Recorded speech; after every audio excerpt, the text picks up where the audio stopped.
sebuah negeri, hiduplah sepasang suami istri yang miskin dan sangat dibenci oleh orang-orang karena disumpahi oleh Batara Indra.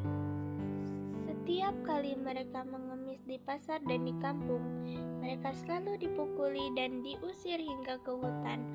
Oleh karena itu, sepasang suami istri tersebut tinggal di hutan dan memakan kayu serta buah-buahan. Beberapa lama kemudian, hamillah istri si miskin. Sang istri ingin sekali memakan buah mempelem yang ditanam di taman raja. Si miskin pun berketuk hatinya karena melihat istrinya menangis. Si miskin berkata, "Istriku, apakah kamu ingin membunuhku? Apakah kamu lupa dengan hal yang terjadi pada kita di masa lalu? Jangan meminta sesuatu yang tidak mungkin kita bisa mengambil mempelem yang berada di taman raja." Setelah istrinya mendengar perkataan suaminya itu, istrinya pun menangis. Lalu suaminya berkata, "Janganlah menangis, istriku. Aku akan mencarikanmu buah mempelem itu dan membawakannya kepadamu." Lalu si miskin pun pergi ke pasar mencari buah mempelem yang diinginkan oleh istrinya. Sesampainya di pasar, ia ragu untuk meminta buah mempelem tersebut karena ia takut orang akan memukulinya. Pedagang buah itu pun bertanya, "Hai miskin, apa yang kamu inginkan?" Miskin pun berjawab, "Jika Tuhan memiliki belas kasihan, berikanlah saya sebiji mempelem yang sudah busuk itu." Orang yang ada di pasar pun terketuk hatinya karena mendengar kata-kata si miskin.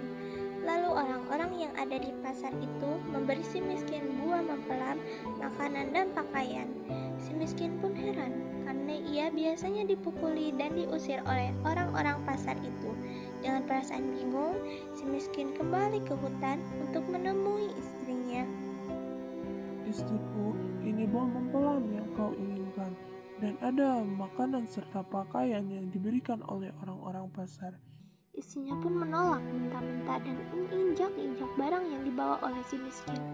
Istrinya menangis dan tidak mau makan jika buah tersebut tidak berasal dari taman raja. Istrinya pun berkata, "Biarkanlah saja aku mati di sini." Melihat perilaku si istri, si miskin merasa terpukul. Melihat itu, si miskin mengalah dan pergi menghadap Maharaja. Ia pun masuk ke dalam kerajaan. Lalu Baginda Raja berkata, "Miskin, apa yang kau inginkan?" Si miskin pun berkata, "Tuanku, hamba datang ke sini hanya untuk meminta buah mempelem yang sudah jatuh ke tanah, tuanku. Apa yang kau lakukan dengan mempelem itu?" "Untuk diberikan kepada istriku yang sedang hamil, tuanku. Tolong ambilkan setangkai buah mempelem untuk orang miskin ini." Kemudian diambilkanlah buah mempelem tersebut untuk si miskin. Setelah mengambil buah mempelem, si miskin pulang sambil membawa buah mempelem untuk istrinya. Melihat mempelem yang dibawa oleh suaminya, istri si miskin melahap buah mempelem tersebut sampai habis. Beberapa lama kemudian, istri si miskin menginginkan buah nangka yang berada di taman raja. Dengan cara yang sama, si miskin kembali pergi menghadap Maharaja. Tak lama kemudian, si miskin kembali sambil membawa nangka yang diinginkan oleh istrinya. Selama istri si miskin hamil, banyak sekali bantuan dari orang-orang sekitar yang berupa makanan dan pakaian.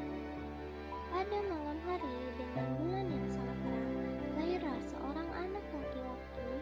Anak tersebut diberi nama Mararman, dengan arti anak yang lahir dalam kesusahan. Pada suatu hari, dengan takdir Tuhan, si miskin menggali tanah untuk membangun rumahnya. Saat menggali tanah, ia menemukan peti yang penuh dengan emas. Istrinya pun berkata, "Emas ini tak akan pernah habis sampai anak cucu kita."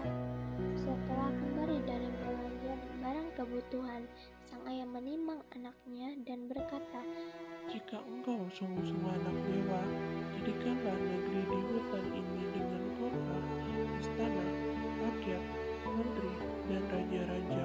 Berkat doanya terkabullah segala permintaan itu.